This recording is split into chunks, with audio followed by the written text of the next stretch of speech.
Welcome to Influential Entrepreneurs, bringing you interviews with elite business leaders and experts, sharing tips and strategies for elevating your business to the next level. Here's your host, Mike Saunders.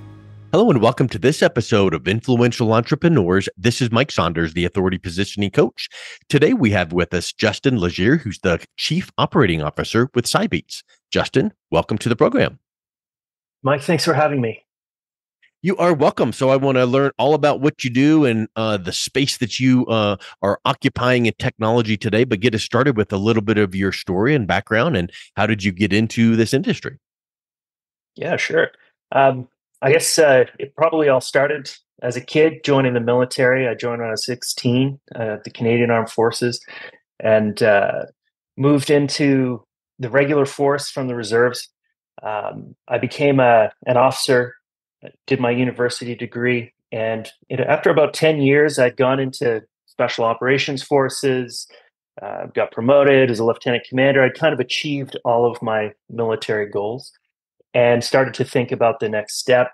So I looked at doing my MBA, got my MBA, used that as a sort of platform to transition out of the military, and got into something somewhat adjacent, although operationally completely different, and got into government contracting.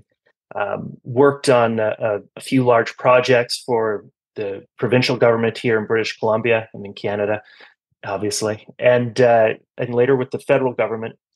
And after a few years of that, working in a large enterprise, still sort of working with government, again, wanted to make a change. So I branched out on my own and was working as a consultant.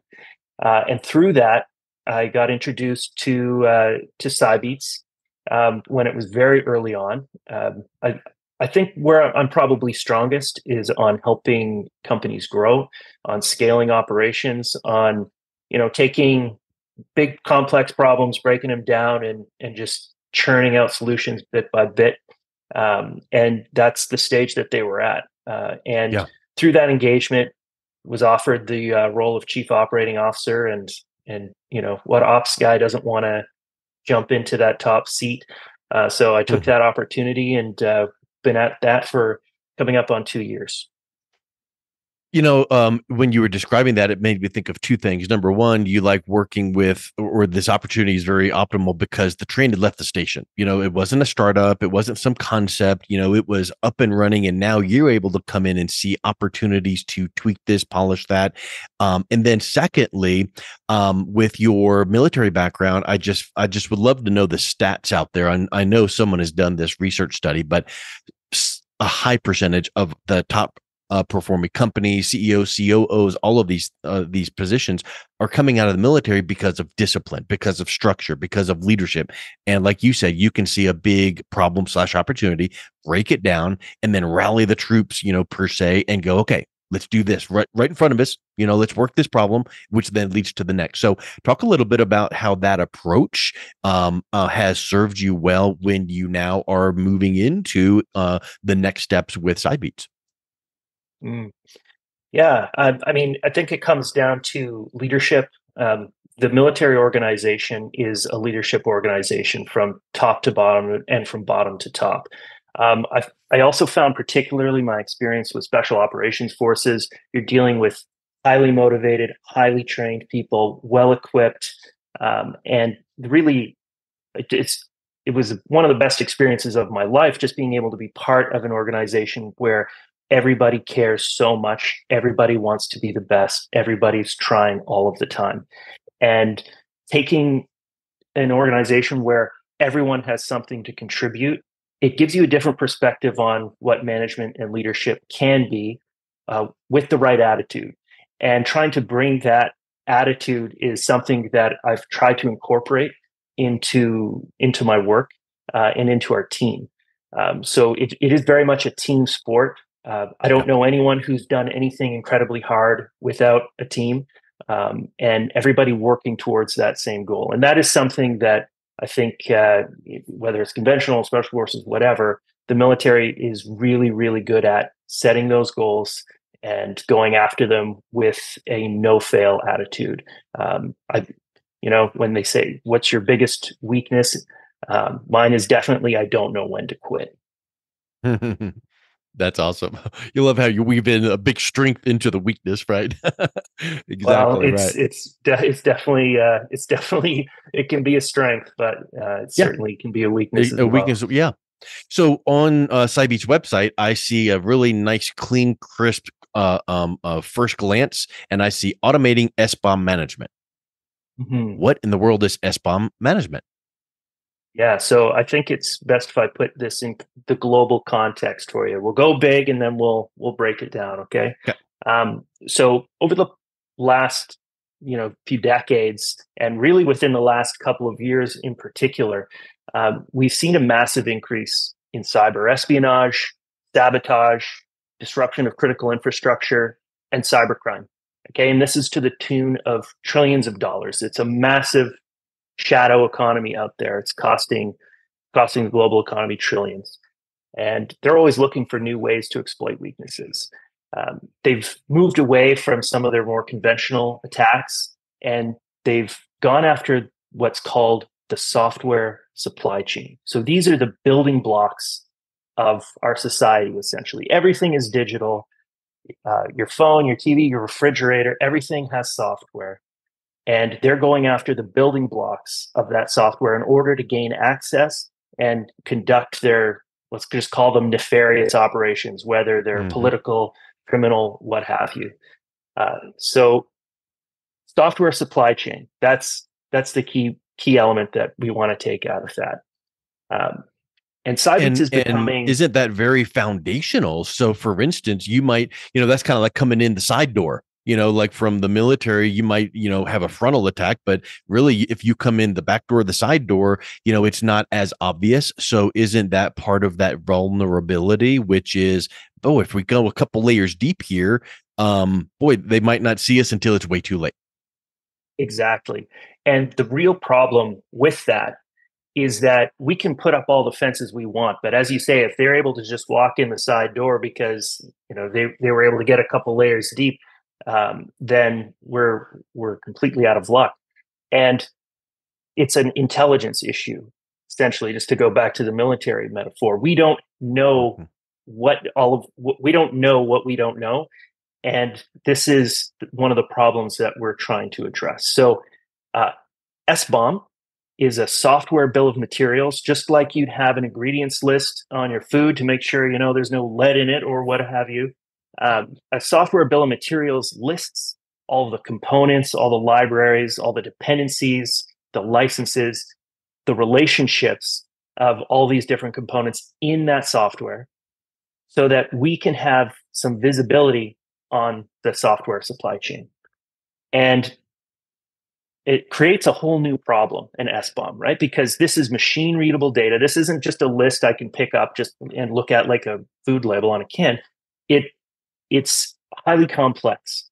You need another layer of analysis on that SBOM to actually get useful intelligence out of it. And that's where Cybeats comes in. We're adding a layer of intelligence onto and getting that intelligence out of that data to help companies secure their software supply chain. That's the problem that we're addressing, and that's the high level of how we're addressing it. Yep. Neat. Well, it to me, it just seems like about the time you see some intrusion, it's way too late. So how does this help find it before it's too late and plug it up with confidence? Yeah. Well, I should probably mention that we've got some really major tailwinds from government on this one. They've mandated at the federal level in the United States the use of SBOMs for anything that has software, whether it's a medical device or a friggin' toaster or what have you, uh, or more complex solutions as well. If you do business with the U.S. federal government, you have to provide an SBOM. That's been Mm, mandated for okay. some time now. The FDA has regulation coming in now where in October, if you want a new medical device approved, you're going to have to, and it has software, you're going to have to submit an SBOM for that. So we've got those major tailwinds, but any company that cares about their security is generating SBOM and managing that data and actually getting useful insights out of it. So the way that this works is it is preemptive. It's intelligence that you're gathering, you're getting insights out of, you're referring to other databases that have vulnerability information that's really going to help you prioritize what you need to address. So we're pointing companies in the right direction for what they need to fix. And they might have 1,000 holes in their fence, but we'll tell them, you only really need to worry about like 5 of them. And these are the 5, and here's what you need to do to go and fix them. And so how old is Cybeats? Because I understand that a huge percentage of your clients are Fortune 500. Obviously, that's a huge feather in your cap. And how did you get to that level of status quickly, if that's the case? Yeah. Cybeats is not an old company. It was founded in 2016. It initially was started to go after IoT security issues, but just a little over 2 years ago, actually, it transitioned towards SBOM management. We saw the opportunity and went after it vigorously, and just through a mix of having a good sense of which way the wind is blowing, having a strong team, and a bit of luck, we've been able to establish ourselves, I think, as the leaders in our niche in SBOM management. And with those tailwinds from government and just the overall climate and the increase of cyber warfare, cyber crime, companies they need this. There is a strong need. So as much as we're pushing, we're being pulled. And our ability to deliver, mixed with having a really strong product, and I think a willingness to listen to customer feedback and being able to actually implement that feedback, has enabled us to get clients that a company at our stage, let's just call it 2 years old in this space, wouldn't necessarily be able to do. But we're not only doing that, we're beating other companies with much deeper pockets at this game, and we've been able to get those clients. Now, I'd love to tell you every logo that we have, because then it's a point of pride for us, but it's security, and they don't always want us telling everybody what solutions they're using to secure their environments. So it's we tell people when we can, but it's not always something we're able to do. As you were describing that, I literally was thinking about like when you watch movies, and you probably know from firsthand, but when military or CIA or FBI thwart some huge terror event, the scene afterwards is the big boss going, "Good job, good day, guys. We prevented this huge thing, but as you know, no one will ever know this. We existed or we did this." So many times, you are behind the scenes, like what you just said. You're not going to know that XYZ company uses this, but can you think of an example, without mentioning names, but just like an example of, one time we came in and we identified this, which prevented that? Yeah. I'll give you an example in terms of how our solution is being chosen. So one large Fortune 500 company, 35 billion euro a year company, they're in energy management operational technology. So they're part of critical infrastructure all over the world. They chose our solution because, in part, these problems, these vulnerabilities that can come up, and a great example, if you or your listeners want to Google it, is Log4j. That was a major incident back in late 2021. Log4j, it's simply a component in software. It's one of these ingredients. It manages data in software, and it's prolific. It's everywhere. Like 95% of enterprise software has Log4j in it. And a vulnerability came to light. And this vulnerability essentially opened the door to cyber criminals or nefarious state actors or who have you. It allowed them, in some cases, to execute their own code within your software, opening the door, right?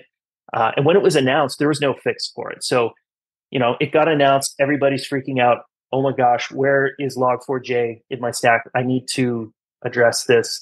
You've got, if it's getting the attention of CIOs and CEOs wondering, okay, what's this Log4j thing, and how are we affected? Unfortunately, at the time, most companies couldn't answer that question. People really don't know what's in their software, and without an SBOM, they have a really tough time of actually figuring that out. So, in that first 72 hours following disclosure of Log4j, an estimated 800,000 attempts to exploit that vulnerability. All right, so massive problem. And by that time, most companies didn't even understand the scope of the problem within their own environments. So they were desperately trying to answer the question, what's in my software? In some cases, this one incident cost millions of dollars and upward of 3 months just to address where this was in their environment. And that's something that SBOM Studio, our solution, could have answered in seconds. Wow. So this large company, going back to that, when they're looking at our solution and how we can address this problem for them, they're not just looking at the risk management side of it. They're not just looking at the compliance side of it. They're looking at a very clear business case for how we can save them. They're estimating over 80% cost reduction in addressing issues like this. And these issues exist today. One's just as bad. We just don't know about them. Nobody's discovered them yet or notified the community of those yet. So it's just a matter of time. And companies that are ready, like this one, will be able to address it very quickly and very cheaply compared to their competitors or to other companies. And we can only hope that the impacts of not being able to address those quickly are very minimal. Yeah, and what a huge cost savings that is. The larger the company, the larger the risk, and what a big solution that is. So if someone is interested in learning more about your SBOM technology, what's the best way they can learn more and then also reach out and connect with you guys? Yeah, so our website has all of our contact information. So www.cybeats.com. There's some information there, but of course, we love to talk about this. It's peaking in terms of hype globally. So there's going to be lots more interest in SBOM, but I would still say it's early days, and we're really excited to be riding this wave. Excellent. Well, Justin, thank you so much for coming on today. It's been a real pleasure talking with you. Yeah, thank you so much. You've been listening to Influential Entrepreneurs with Mike Saunders. To learn more about the resources mentioned on today's show or listen to past episodes, visit www.influentialentrepreneurssradio.com.